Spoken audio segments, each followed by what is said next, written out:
എല്ലാവർക്കും നമസ്കാരം. ഞാൻ doctor Ranjitha. Doctor Ranjitha's wellness, Muttathara, Trivandrum.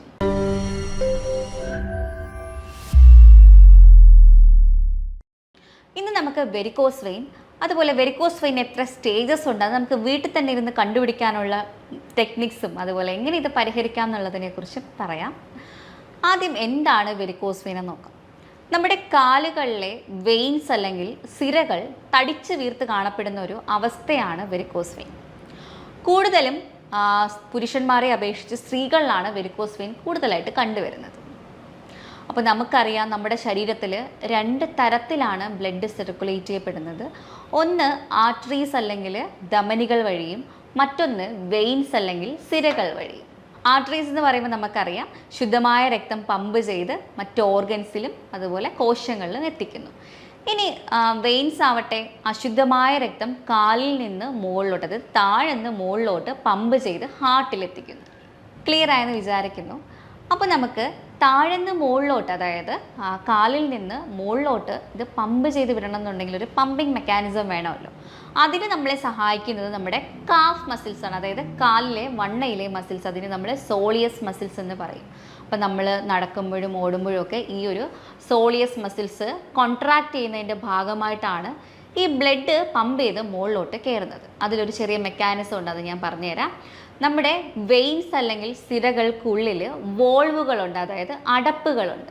അപ്പം നമ്മൾ എപ്പോഴാണോ ഈ നടക്കുമ്പോഴോടോ നമ്മൾ മൂവ്മെൻറ്റ്സ് ഒക്കെ നടക്കുമ്പോൾ ഈ ഒരു കാഫ് മസിൽസ്, അതായത് ഈ സോളിയസ് മസിൽസ് കോൺട്രാക്റ്റ് ആവും. ഈ കോൺട്രാക്റ്റ് ആവുന്ന സമയത്ത് ഈ വെയിൻസിൻ്റെ ഉള്ളിലെ വോൾവുകൾ, അതായത് അടപ്പുകൾ ഓപ്പൺ ആവും, ബ്ലഡ് പമ്പ് ചെയ്ത് മുകളിലോട്ട് വരും. ഈ കാഫ് മസിൽസ് റിലാക്സ് ആവുന്ന സമയത്ത് വോൾവ് ക്ലോസ് ആവും. അങ്ങനെയാണ് നമ്മൾക്ക് ഈ ബ്ലഡ് മുകളിലോട്ട് പമ്പ് ചെയ്ത് പോകുന്നത്. എപ്പോഴാണോ നമ്മുടെ ഈ വോൾവിന്, അതായത് ഈ വെയിൻസിൻ്റെ ഉള്ളിലെ അടപ്പിന് ഒരു ബലക്ഷയം അല്ലെങ്കിൽ അതിൻ്റെ ഇലാസ്റ്റിസിറ്റി നഷ്ടപ്പെടുന്നത്, അന്നേരം പ്രോപ്പറായിട്ട് ഈ ബ്ലഡിന് പമ്പ് ചെയ്ത് മുകളിലോട്ട് പോകാൻ സാധിക്കാതെ വരികയും ഈ ബ്ലഡ്, അതായത് അശുദ്ധ രക്തമായി മാറി അവിടെ തന്നെ കെട്ടിക്കിടന്ന് അതിൻ്റെ സമ്മർദ്ദം മൂലം വെയിനുകളിങ്ങനെ വളഞ്ഞു പൊളഞ്ഞുള്ള അവസ്ഥയിലോട്ട് മാറുകയും ചെയ്യുന്നു. അതാണ് വെരിക്കോസ് വെയിൻ. വ്യക്തമായി മനസ്സിലായെന്ന് വിചാരിക്കുന്നു. അപ്പോൾ നമുക്ക് ഈ വെരിക്കോസ് വെയിന് എത്ര സ്റ്റേജസ് ഉണ്ടെന്ന് നോക്കാം. പ്രധാനമായിട്ടും വെരിക്കോസ് വെയിന് 6 സ്റ്റേജസ് ആണുള്ളത്. അതിൽ ഒന്നാമത്തെ സ്റ്റേജിൽ നമ്മൾ കാലിൽ നോക്കുമ്പം ഈ തുടയിലും കാലിലുമൊക്കെ ചെറിയ രീതിയിൽ ഈ ചെലന്തി വലയുടെ ആകൃതിയിൽ വെയിൻസ് ഇങ്ങനെ വളഞ്ഞു പുളഞ്ഞ രീതിയിൽ കാണപ്പെടും. അതിന് നമ്മൾ സ്പൈഡർ വെബ്സ് എന്ന് പറയും. ചിലർക്കൊക്കെ അത് പച്ച കളറിലും, ചിലർക്ക് ചെറിയ ലൈറ്റ് നീല കളറിലും ഒരു ചുമന്ന കളറിലും ഒക്കെ കാണപ്പെടും. ഇനി രണ്ടാമത്തെ സ്റ്റേജ് ആവുമ്പോൾ നമുക്ക് നല്ല വേദന വരിക. നമ്മൾ കുറച്ച് സമയം നിൽക്കുമ്പോഴൊക്കെ നമുക്ക് നല്ല കഴപ്പ്, തരിപ്പ്, ഇരിക്കണം എന്നുള്ളൊരു തോന്നലൊക്കെ അധികമായിട്ട് വരിക. പുകച്ചിൽ, നീറ്റൽ, ചെറിയ ചൊറിച്ചിലൊക്കെ നമുക്ക് വന്നു തുടങ്ങും, ബുദ്ധിമുട്ടുകൾ വന്നു തുടങ്ങും. ഇനി മൂന്നാമത്തെ സ്റ്റേജ് ആകുമ്പോൾ നമുക്ക് കാലിലൊരു വീക്കം വന്നു തുടങ്ങും. അതായത് നമ്മൾ കുറച്ച് സമയം നീട്ടിയിട്ടൊക്കെ കാലിരിക്കുമ്പോഴൊക്കെ നമ്മൾ കുറച്ച് സമയം കഴിഞ്ഞ് നോക്കുമ്പോൾ കാലിലൊരു വീക്കവും ഈ വെയിൻസിനൊക്കെ ഒരു സ്വെല്ലിങ്സ് ഒക്കെ വന്നു തുടങ്ങും. പിന്നെ നമ്മളത് റെസ്റ്റ് എടുക്കും, അതായത് കാലുകളൊക്കെ ഉയർത്തി വെച്ച് റെസ്റ്റ് എടുക്കും, ആ നീര് വലിയുന്നതായിട്ട് നമുക്ക് കാണാൻ കഴിയും. നാലാമത്തെ സ്റ്റേജ് ആകുമ്പോഴത്തേക്ക് എന്താ പറ്റുക വെച്ചാൽ നമ്മളുടെ കണങ്കാലിന് മുകളിലോട്ട്, അതായത് ആംഗിൾ ജോയിൻറ്റിന് മുകളിലോട്ടുള്ള സ്കിന്നിൻ്റെ കളറൊന്നും മാറുന്നതായിട്ട്, അതായത് ഒരു ഡാർക്ക് കളറിലോട്ട് അല്ലെങ്കിൽ ലൈറ്റ് ബ്രൗൺ കളറിലോട്ടൊക്കെ നമ്മുടെ നിറം, അതായത് കാലിൻ്റെ നിറം ഒന്ന് മങ്ങുന്നതായിട്ട് അല്ലെങ്കിൽ മാറുന്നതായിട്ട് നമുക്ക് കാണാൻ സാധിക്കുന്നതാണ്. ഇനി അഞ്ചാമത്തെ സ്റ്റേജ് ആകുമ്പോൾ നമുക്ക് ചൊറിച്ചിൽ വരികയും ചെറിയ ചെറിയ അൾസറേഷൻസ്, അതായത് മെല്ലെ മെല്ലെ ഇത് ചൊറിഞ്ഞ് പൊട്ടാൻ തുടങ്ങുകയും ചെയ്യുന്നു. അതായത് അൾസറേഷൻസ് സ്റ്റാർട്ടായി എന്ന് പറയും. ആ ഒരു രീതിയിലോട്ട് മാറുന്നു. ബാക്കിയുള്ള ഞാൻ നേരത്തെ പറഞ്ഞില്ലേ, രണ്ടാമത്തെ സ്റ്റേജിലുണ്ടാകുന്ന സിംറ്റംസ് ഒക്കെ ഇപ്പോഴും നമുക്ക് കാണും. അതിനോടൊപ്പം ഈ അൾസറേഷൻസും വരും, മെല്ലെ മെല്ലെ പൊട്ടാനും തുടങ്ങും. അതുപോലെ ആറാമത്തെ സ്റ്റേജിലോട്ട് ആകുമ്പോഴത്തേക്കും നമ്മൾ ഇതൊരു വെരിക്കോസ് അൾസർ, അതായത് ഒരു ഉണങ്ങാൻ കഴിയാത്തത്ര ഒരു മുറിവായിട്ട് മാറുകയും ചെയ്യും. ഇനി ആർക്കൊക്കെയാണ് വെരിക്കോസ് വെയിൻ വരാനുള്ള സാധ്യത നോക്കുമ്പോൾ അമിത വണ്ണമുള്ളവർക്ക്, അതായത് ഒബിസിറ്റി ഉള്ളവർക്ക്, അതുപോലെ തന്നെ ചില പ്രഗ്നൻറ്റ് ലേഡീസിനൊക്കെ ഗർഭിണിയായിരിക്കുമ്പോൾ വരാറുണ്ട്. അത് ഗർഭാവസ്ഥ കഴിയുമ്പോഴത്തേക്ക് സാധാരണഗതിയിൽ മാറാറുണ്ട്. ചിലർക്ക് മാറത്തില്ല, അതിങ്ങനെ തന്നെ കണ്ടിന്യൂസ് ആയിട്ട് കാണാറുമുണ്ട്. ഇനി പാരമ്പര്യമുള്ളവർക്ക്, നമ്മളെ വീട്ടിൽ ആർക്കെങ്കിലും ഒക്കെ വെരിക്കോസ് വെയിൻ ഉണ്ടെങ്കിൽ അത് നമുക്ക് കിട്ടാനുള്ള സാധ്യതകൾ വളരെ കൂടുതലാണ്. ഓൾഡ് ഏജ് ആകുമ്പോൾ, അതായത് വയസ്സ് ആകുമ്പോൾ നമുക്ക് ഈ വോൾവിൻ്റെ ഇലാസ്റ്റിസിറ്റി നഷ്ടപ്പെടും.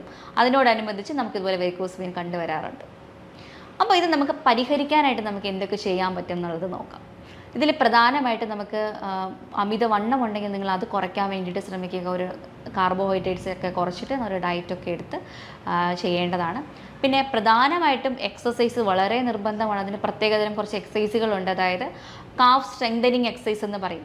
ഫോർ എക്സാമ്പിൾ നമ്മൾ 2-3 എക്സസൈസുകൾ ഞാനിവിടെ എനിക്ക് പറ്റുന്ന രീതിയിൽ ഞാൻ എക്സ്പ്ലെയിൻ ചെയ്യാം. അതായത് ഒന്ന് ഒരു കാഫ് സ്ട്രെങ്തനിങ് എക്സസൈസിൽ പ്രധാനമായിട്ട് വരുന്നത് നമ്മളൊരു ഫ്ലോറിൽ നിന്നിട്ട് നമ്മളുടെ കാലിൻ്റെ വിരലുകൾ, അതായത് ടോസ് നന്നായിട്ട് ഉയർത്തിയിട്ട്, അതായത് ഉപ്പൂറ്റി നമ്മൾ പൊക്കണം. നമ്മളുടെ കാൽ വിരലുകൾ ഫ്ലോറിൽ നന്നായിട്ട് പ്ലേസ് ചെയ്തിട്ട് ഉപ്പൂറ്റി ഉയർത്തണം. എന്നിട്ട് ഉപ്പൂറ്റി താഴ്ക്കുകയും ഉയർത്തുകയും ചെയ്യുന്ന എക്സസൈസാണ്. അത് നമ്മൾ റിപ്പീറ്റഡ് ആയിട്ട് ഒരു 60 വട്ടം വീതം ഡെയിലി ചെയ്യാൻ വേണ്ടിയിട്ട് ശ്രമിക്കുക. മനസ്സിലായെന്ന് കരുതുന്നു. നമ്മൾ ഫ്ലോറിൽ നിന്നതിന് ശേഷം നമ്മുടെ കാലിൻ്റെ വിരലുകൾ പ്രസ് ചെയ്ത് പ്ലേസ് ചെയ്തതിന് ശേഷം ഉപ്പൂറ്റി മാത്രം ഉയർത്തി താഴ്ത്തുന്ന ഒരു തരം എക്സസൈസാണ് കാഫ് സ്ട്രെങ്തനിങ് എക്സസൈസ് എന്ന് പറയും.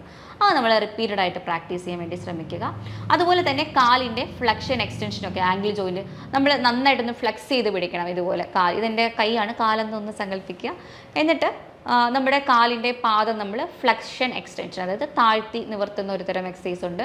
പിന്നെ ഈ ഒരു സൈഡ് വൈസ് ആയിട്ട് മൂവ്മെൻറ്റ്സ് ഉണ്ട്. പിന്നെ റൊട്ടേഷനുണ്ട്.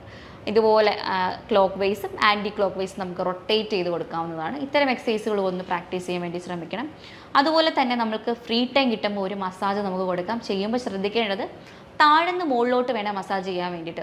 ഏറ്റവും നല്ലത് കടുകെണ്ണ എടുക്കുന്നതായിരിക്കും. കുറച്ച് കടുകെണ്ണ എടുത്തിട്ട്, അല്ലെങ്കിൽ വെർജിൻ കോക്കനട്ട് ഓയിൽ ആയാലും മതി, താഴ്ന്ന് മുകളിലോട്ട് ഒരു മസാജ് കൊടുക്കാൻ വേണ്ടിയിട്ട് ശ്രമിക്കുക.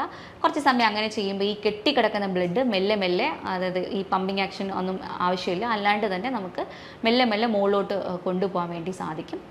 ഇതൊന്ന് പ്രാക്ടീസ് ചെയ്യുക. അതുപോലെ തന്നെ നമ്മൾ കിടന്നുകൊണ്ടുള്ള സൈക്ലിങ്സ് ഒക്കെ വളരെ ഉപകാരപ്പെടും. കിടന്നിട്ട് കാലുകളൊന്ന് 90 ഡിഗ്രി റൈസ് ചെയ്തിട്ട് ഒന്ന് സൈക്ലിംഗ് ചെയ്യണം. അത് ക്ലോക്ക് വൈസും ആൻറ്റി ക്ലോക്ക് വൈസും നമുക്ക് ചെയ്യാം. അതുപോലെ തന്നെ നമ്മൾ കിടക്കുമ്പോൾ 2 പില്ലോ വെച്ച് കാലുകളൊന്ന് ഉയർത്തി വെച്ച് കിടക്കാൻ വേണ്ടി ശ്രമിക്കുക. അതായത് തല താഴ്ത്തിയിട്ട് കാലുകൾ ഉയർത്തി, 2 പില്ലോയൊക്കെ കാലിൻ്റെ ചുമട്ടിൽ വെച്ചിട്ട് ഒന്ന് ഉയർത്തി വെച്ച് കിടക്കണം. അതല്ലാന്നുണ്ടെങ്കിൽ നമ്മൾ കിടക്കുന്ന ചുമരിൽ തന്നെ 2 കാലുകളും ഒന്ന് 90 ഡിഗ്രി റൈസ് ചെയ്ത് പ്ലേസ് ചെയ്ത് വെച്ചിട്ട് ഒരു 20 മിനിറ്റ് കിടന്നാലും മതിയാവും. ഇത്തരം രീതിയിലുള്ള ടെക്നിക്സ് നിങ്ങൾ വീട്ടിൽ ചെയ്യുവാണെങ്കിൽ ഒരു 3rd സ്റ്റേജ് വരെ നമുക്ക് ഈസി ആയിട്ട് വെരിക്കോസ് വെയിൻ റിവേഴ്സ് ചെയ്യാൻ സാധിക്കും. പിന്നെ വെരിക്കോസ് അൾസർ ഹീൽ ചെയ്യണമെന്നുണ്ടെങ്കിൽ അതിന് കറക്റ്റായിട്ടുള്ള ഹെർബൽ സപ്ലിമെൻറ്റ്സ് ഒക്കെ അവൈലബിൾ ആണ്. അത് കറക്റ്റായിട്ട് കഴിച്ചു കഴിഞ്ഞാൽ അൾസറേഷൻസ് ഒക്കെ ഹീൽ ചെയ്യാം. 6ാമത്തെ സ്റ്റേജിലും നമുക്ക് സ്കിൻ ഗ്രാഫ്റ്റിങ്ങും അതുപോലെ സ്ക്ലിയോതെറാപ്പിയുടെ ആവശ്യങ്ങളില്ലാതെ തന്നെ നമുക്ക് ഹീൽ ചെയ്തെടുക്കാനും സാധിക്കുന്നതാണ്. അപ്പോൾ ഞാൻ ഈ പറഞ്ഞ കാര്യങ്ങളൊന്നും ശ്രദ്ധിക്കണം. പിന്നെ നമുക്ക് കറക്റ്റായിട്ട് ഉള്ള വ്യായാമങ്ങൾ കറക്റ്റായിട്ട് കൊടുക്കണം. നേരത്തെ പറഞ്ഞ രീതിയിലുള്ളത് കൊടുക്കുക. ഇച്ചിരി നടക്കാനൊക്കെ പോകുന്നത് നല്ലതാണ്. അപ്പോൾ നമ്മൾക്ക് സർക്കുലേഷൻ കൂടും. പിന്നെ നമ്മൾ വീട്ടമ്മമാർ ശ്രദ്ധിക്കേണ്ട കാര്യം എന്ന് പറഞ്ഞാൽ, നമ്മൾ രാവിലെയൊക്കെ പണികളൊക്കെ പെട്ടെന്ന് തീർക്കാൻ, നമുക്ക് ഓഫീസിൽ പോകണം, കുട്ടികളെ വിടണം, അങ്ങനത്തെ തിരക്കിനിടയിൽ നമ്മൾ ഒരുപാട് സമയം നിന്ന് ജോലി ചെയ്യാറുണ്ട്. കിച്ചണിൽ 5 മണിക്ക് തുടങ്ങുന്നത് 8 മണിക്കായിരിക്കും തീരുന്നത്. അപ്പോൾ നമ്മൾ ഈ കട്ടിങ്ങും കാര്യങ്ങളൊക്കെ മാക്സിമം ഇപ്പോൾ ഇരുന്നിരുന്ന് ചെയ്യാൻ വേണ്ടി ശ്രമിക്കുക. അല്ലെങ്കിൽ തലേദിവസം അത് കട്ട് ചെയ്ത് വെച്ചിട്ട് കിടക്കുകയോ അങ്ങനത്തെ രീതിയിൽ നമ്മൾ പണികൾ കുറച്ച് ഈസി ആക്കുന്നത്. നമ്മൾ ഒരുപാട് സമയം നിന്ന് സ്ട്രെയിൻ എടുക്കാനുള്ള രീതിയിലുള്ള പണികൾ മാറ്റാൻ വേണ്ടിയിട്ട് നമ്മളൊന്ന് ശ്രദ്ധിക്കേണ്ടത് വളരെ അത്യാവശ്യമാണ്. അല്ലെങ്കിൽ ഒരു 10 മിനിറ്റ് നിന്നതിന് ശേഷം ഒന്ന് നമ്മളിന്ന് നടന്നിട്ട് വരികയോ അല്ലെങ്കിൽ അടുത്ത റൂമിൽ പോയിട്ട് വരികയോ, നടന്നിട്ട് വരുമ്പോൾ വലിയ കുഴപ്പമില്ല, അപ്പോൾ ആ സ്ട്രെയിൻ വരില്ല, ബ്ലഡ് സർക്കുലേഷൻ ഒന്ന് കൂടുകയും ചെയ്യും. അതൊന്ന് വളരെയധികം ശ്രദ്ധിക്കേണ്ട കാര്യമാണ്. പിന്നെ ഓഫീസ് സ്റ്റാഫ്സ് ആയാലും അങ്ങനെ തന്നെ, അരമണിക്കൂർ നിങ്ങൾ കാല് തൂക്കിയിട്ടിരിക്കുകയാണെങ്കിൽ ഒരു 2 മിനിറ്റ് നിങ്ങളൊന്ന് നടന്നിട്ട് ഇരിക്കുന്നത് വളരെയധികം ഗുണം ചെയ്യും. ഇത്തരം കാര്യങ്ങളൊന്ന് പ്രധാനമായിട്ടും നിങ്ങൾ ശ്രദ്ധിക്കേണ്ടതാണ്. പിന്നെ നമുക്ക് ഡയറ്റിൽ അമിതവണ്ണം ഉണ്ടെങ്കിൽ കാർബോഹൈഡ്രേറ്റ്സ് നന്നായിട്ട് കുറയ്ക്കാൻ വേണ്ടിയിട്ട് ശ്രമിക്കുക. അരിയാഹാരം കുറച്ചൊരു എക്സസൈസ് ഒക്കെ ചെയ്ത് കഴിയുമ്പോഴത്തേക്ക് വെയിറ്റ് ലോസ് വരും. അബ്ഡോമിനൽ ഫാറ്റൊക്കെ ഒന്ന് കുറയുമ്പോഴത്തേക്കും പ്രഷർ നമുക്ക് അത്രയും വരില്ല കാലിലോട്ട്. അത് നമുക്ക് ഈസി ആയിട്ട് വെരിക്കോസ് വെയിൻ റിവേഴ്സ് ചെയ്യാൻ വേണ്ടിയിട്ട് സാധിക്കുന്നതാണ്. മറ്റൊരു പ്രധാനപ്പെട്ട കാര്യം, നമുക്ക് ചൊറിച്ചിലുണ്ടെങ്കിൽ, അതായത് നമുക്ക് ഒരു 2nd സ്റ്റേജൊക്കെ കഴിയുമ്പോഴും 4th സ്റ്റേജിലൊക്കെ നന്നായിട്ട് ചൊറിച്ചിൽ വരാൻ സാധ്യതയുണ്ട്. നമ്മൾ ചൊറിഞ്ഞു കഴിഞ്ഞാൽ അത് പൊട്ടാനുള്ള സാധ്യതയും കൂടുതലായിരിക്കും. അപ്പോൾ നിങ്ങൾക്ക് ചൊറിച്ചിൽ വരുന്ന സമയത്ത് അതെങ്ങനെയെങ്കിലും സപ്രസ് ചെയ്യാൻ വേണ്ടിയിട്ട് എന്തെങ്കിലും മോയ്സ്ചറൈസറൊക്കെ നമുക്ക് യൂസ് ചെയ്യുന്നത് വളരെയധികം ഗുണം ചെയ്യും. വാസലിനോ പെട്രോളിയം ജെല്ലീസ് അങ്ങനെ എന്തെങ്കിലും ഇട്ട് അതൊന്ന് സപ്രസ് ചെയ്യുക. അതായത് ആ ഡ്രൈനെസ് ഒന്ന് മാറ്റി വെക്കണം. സ്കിന്നിൻ്റെ ആ ഒരു കട്ടി നമ്മളൊന്ന് കുറച്ച് വെക്കാൻ വേണ്ടി ശ്രമിക്കുക. അത് എക്സ്റ്റേണലി ചെയ്യുന്നതാണ്. ഇനി ഇൻറ്റേർണലി നമ്മൾ ശ്രദ്ധിക്കേണ്ട ഒരു കാര്യം, പ്രോട്ടീൻസ് നമ്മൾ ഒഴിവാക്കേണ്ടത് വളരെ അത്യാവശ്യമാണ്. അതായത് പ്ലാന്റ് പ്രോട്ടീൻസ് ആയാലും അനിമൽ പ്രോട്ടീൻസ് ആയാലും ചൊറിച്ചിലുള്ള സമയത്ത് നമ്മൾ കഴിക്കാണ്ടിരിക്കുക. കാരണം നമ്മൾ ഇത് കഴിച്ചു കഴിഞ്ഞാൽ നമ്മുടെ ചൊറിച്ചിൽ വീണ്ടും കൂടാനുള്ള സാധ്യതയുണ്ട്. അതായത് പ്രധാനമായിട്ടും ഈ പ്ലാന്റ് പ്രോട്ടീൻസ് ഉണ്ടല്ലോ, കടല, പരിപ്പ്, പയറ് വർഗ്ഗങ്ങളും നട്ട്സും സീഡ്സൊക്കെ നന്നായിട്ട് കുറച്ചിട്ട് ചിക്കൻ, മീൻ, മുട്ടയുടെ ഉപയോഗവും ആ ഒരു ചൊറിച്ചിലുള്ള ദിവസങ്ങളിൽ മാത്രം കുറയ്ക്കണം. അല്ലാണ്ട് പെർമനൻ്റായിട്ട് വെരിക്കോസ് വെയിൻ ഉള്ളവർ കുറയ്ക്കാനല്ല ഞാൻ പറയുന്നത്. ചൊറിച്ചിലുണ്ടെങ്കിൽ മാത്രം കുറച്ചാൽ മതിയാവും. അത് ഒരു 1 വീക്കിൽ ചൊറിച്ചിലൊക്കെ ക്ലിയർ ആയതിനു ശേഷം നിങ്ങൾക്ക് എടുത്ത് തുടങ്ങാവുന്നതാണ്. ചൊറിച്ചിൽ ഇരിക്കുമ്പോൾ കഴിക്കാൻ പാടില്ലെന്ന് മാത്രമേ ഉള്ളൂ. പിന്നെ നമ്മൾ ശ്രദ്ധിക്കേണ്ടത്, ഡയറ്റിൽ നിന്ന് കംപ്ലീറ്റ് ആയിട്ട് ചൊറിച്ചിലുണ്ടെങ്കിൽ പാലും ഗോതമ്പും നിർബന്ധമായിട്ടൊന്ന് ഒഴിവാക്കാൻ വേണ്ടി ശ്രദ്ധിക്കുക. അത് വളരെ ഇമ്പോർട്ടൻ്റ് ആയിട്ടുള്ള കാര്യമാണ്. ഗ്ലൂട്ടൻ, ലാക്ടോസ് നമുക്ക് അലർജിക്കാണ്. അത് ഇച്ചിങ് കൂട്ടാനായിട്ടുള്ള സാധ്യതകൾ വർദ്ധിപ്പിക്കും. ആയതിനാൽ ഇത്രയും കാര്യങ്ങൾ ഡയറ്റിലൊന്നും നിങ്ങൾ ചൊറിച്ചിലുണ്ടെങ്കിൽ വളരെയധികം ശ്രദ്ധിക്കണം. അത് മാത്രമല്ല, ഈ മോയ്സ്ചറൈസറായിട്ട് നമുക്ക് അലോവേരയുടെ ജെല്ല് വേണമെങ്കിൽ അത് യൂസ് ചെയ്യുന്നത് നല്ലതായിരിക്കും. അല്ലെങ്കിൽ നേരത്തെ പറഞ്ഞ പോലെ വെർജിൻ കോക്കനട്ട് ഓയിലോ വാസലിനോ അങ്ങനെ എന്തെങ്കിലും നമുക്കൊന്ന് അപ്ലൈ ചെയ്ത് കൊടുക്കാൻ വേണ്ടിയിട്ട് ശ്രമിക്കുക. മാക്സിമം ചൊറിയാണ്ടിരിക്കാൻ വേണ്ടി ശ്രമിക്കണം. ആ സമയത്ത് നമ്മൾക്ക് ഞാൻ ഈ പറഞ്ഞ രീതിയിലുള്ള എക്സസൈസുകൾ പ്രാക്ടീസ് ചെയ്യുന്ന നല്ല രീതിക്ക് ഗുണം ചെയ്യും. നിങ്ങളത് വീട്ടിൽ തന്നെ ചെയ്യാൻ ശ്രമിക്കുക. പിന്നെ ഒരു കാര്യം, 4ാമത്തെ സ്റ്റേജ് വരെയുള്ള, അതായത് അൾസറേഷൻസ് വരുന്നതിന് മുമ്പുള്ള വെരിക്കോസ് വെയിനൊക്കെ നമുക്ക് ആ ഒരു ബൾജസ് ഒക്കെ ഒന്ന് കുറയ്ക്കാൻ വേണ്ടിയിട്ടുള്ള ഒരു വീട്ടിൽ ചെയ്യാൻ പറ്റുന്ന ഒരു ഹൈഡ്രോതെറാപ്പിയുടെ ട്രീറ്റ്മെൻറ്റ് എക്സ്പ്ലെയിൻ ചെയ്യുക. അതായത് നമ്മൾ അതിന് വേണ്ടിയിട്ട് എന്താ പറയുക, തണുത്ത വെള്ളത്തിൽ, സാധാരണ വെള്ളം മതി, ഫ്രിഡ്ജിലെ വെള്ളമൊന്നുമല്ല ഉദ്ദേശിക്കുന്നത്, സാധാരണ തണുത്ത വെള്ളത്തിൽ കട്ടിയുള്ളൊരു ടവലൊന്ന് മുക്കി പിഴിഞ്ഞെടുത്തിട്ട് നമ്മുടെ കാലിന് ചുറ്റും ഒന്ന് ചുറ്റിക്കെട്ടി വെക്കണം. അതായത് എവിടെ മുതലാണോ നമ്മളുടെ വെയിനുകൾ ഇങ്ങനെ കാണുന്നത് അത് മുതൽ, അതായത് ഇപ്പം നമ്മളുടെ നീ ജോയിൻറ്റ് മുതലാണെങ്കിൽ മുട്ട് മുതൽ കാലിൻ്റെ ആംഗിൾ ജോയിൻറ്റ് കണങ്കാല് വരയ്ക്കും നമുക്ക് കെട്ടിവെക്കാം. എവിടെ മുതലാണോ ഈ ഒരു പ്രശ്നമുള്ളത് അത്രയും നമ്മളൊന്ന് ചുറ്റിക്കെട്ടി വരിഞ്ഞ് വെക്കാൻ വേണ്ടി ശ്രമിക്കുക. അതിൻ്റെ പുറമേ നമ്മളൊരു ഡ്രൈ ക്ലോത്തും കൂടെ ചുറ്റിക്കഴിഞ്ഞാൽ ആ ഒരു തണുപ്പ് കുറച്ച് സമയം നമുക്ക് കിട്ടും. ഇത് നമുക്ക് ആ ഒരു നമ്മുടെ വെയിൻസിൻ്റെ ആ ഒരു ബൾജിനെ കുറയ്ക്കാൻ വേണ്ടി, അതായത് ആ ഒരു സ്വെല്ലിങ്സിനെയൊക്കെ കുറയ്ക്കാൻ വേണ്ടിയിട്ട് ഒരു ഹെൽപ്പ് ചെയ്യുന്ന ഒരു ടെക്നിക്സ് ആണ്. ഇത് നിങ്ങളൊന്ന് വീട്ടിലൊന്ന് പ്രാക്ടീസ് ചെയ്യാൻ വേണ്ടിയിട്ട് ശ്രമിക്കുക. ഇത് നമ്മൾ ഹൈഡ്രോതെറാപ്പിയിൽ വരുന്നൊരു ട്രീറ്റ്മെൻറ്റ് ആണ് കേട്ടോ. അപ്പോൾ ഇത്തരം കാര്യങ്ങൾ ശ്രദ്ധിക്കുക. പിന്നെ നന്നായിട്ട് ഉറങ്ങാൻ വേണ്ടി ശ്രമിക്കണം. ഒരു 7-8 മണിക്കൂർ നമുക്ക് ഉറക്കം വളരെയധികം അത്യാവശ്യമാണ്, നിർബന്ധം. അത് ഇപ്പോൾ എന്ത് തരം കണ്ടീഷൻ ആവട്ടെ, നമ്മളുടെ ഫിസിക്കലി നമുക്ക് അല്ലെങ്കിൽ മെൻ്റലി നമുക്ക് നമ്മുടെ ഹെൽത്തിനെ ഒന്ന് ഇമ്പ്രൂവ് ചെയ്യണമെന്നുണ്ടെങ്കിൽ ഉറക്കം വളരെ വളരെ അത്യാവശ്യമുള്ള കാര്യമാണ്. പിന്നെ ഞാൻ നേരത്തെ പറഞ്ഞ പോലെയുള്ള വെരിക്കോസ് വെയിൻ നമ്മൾ ഷുഗറൊക്കെ കൺട്രോളിൽ വെക്കണം. അമിത വണ്ണം ഉണ്ടെങ്കിൽ അത് കൺട്രോളിൽ നിർത്തുക. BP ഒക്കെ കൺട്രോൾ, എല്ലാം ലൈഫ് സ്റ്റൈൽ അസുഖങ്ങളൊക്കെ നമ്മൾ കറക്റ്റ് ചെയ്ത് നിർത്താൻ വേണ്ടിയിട്ട് എപ്പോഴും നമ്മൾ ശ്രമിക്കണം. ഇത്തരം കാര്യങ്ങളൊക്കെ ഒന്ന് ചെയ്ത് നോക്കുക. കൂടുതൽ എന്തെങ്കിലും വിവരങ്ങൾ അറിയണമെന്നുണ്ടെങ്കിൽ താഴെ കാണുന്ന നമ്പറിൽ നിങ്ങൾക്ക് കോൺടാക്റ്റ് ചെയ്യാവുന്നതാണ്. മറ്റൊരു വീഡിയോ ആയിട്ട് വീണ്ടും കാണാം. നന്ദി.